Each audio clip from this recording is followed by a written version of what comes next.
Strait of Hormuz is still closed. We will open it by the order of our leader, Imam Khamenei.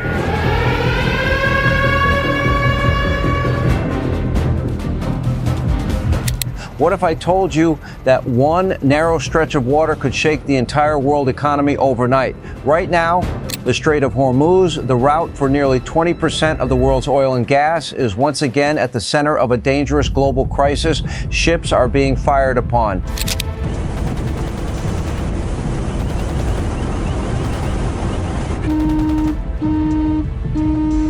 Oil tankers are turning back mid-journey, and tensions between Iran and the United States are pushing the region closer to chaos.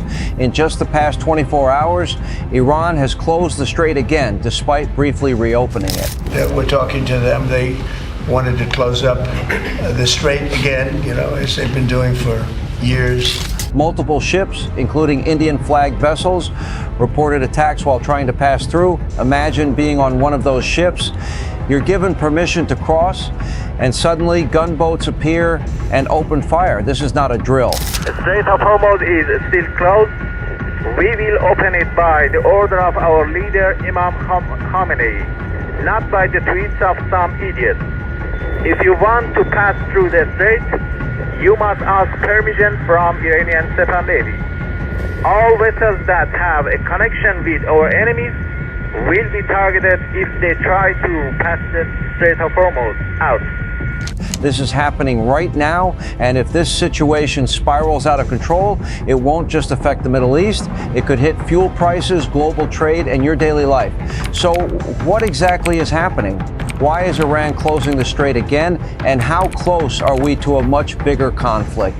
The crisis began when Iran announced it was reimposing restrictions on the Strait of Hormuz, blaming what it calls an ongoing U.S. blockade of its ports. Iran's military stated the strait is now under strict control, warning that it will remain this way unless the U.S. guarantees full freedom of navigation for Iranian vessels. But here's where things get dangerous. According to multiple reports, ships attempting to cross during a brief reopening window were targeted by armed units, including vessels linked to Iran's Revolutionary Guard. At least 2 Indian-linked ships reported attacks.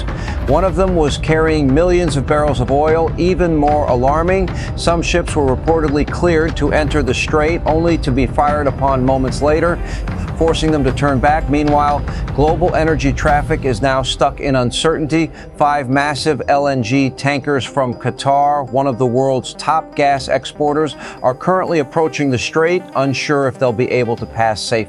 This is critical because before the conflict, this single route handled about 1/5 of global oil supply and a huge portion of liquefied natural gas shipments.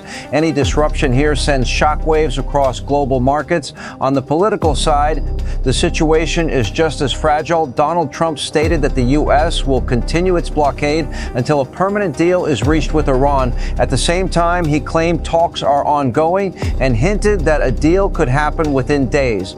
But Iran is sending a completely different message, saying it will not back down under pressure. Negotiations are happening, but both sides still have major red lines. And with a fragile ceasefire already in place, any misstep, even a single attack, could collapse the entire peace process.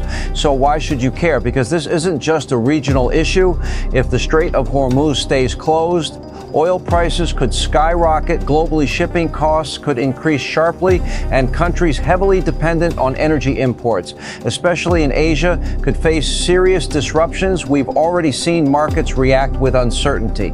And remember, this isn't the first time the strait has been used as leverage, but this time the stakes are much higher.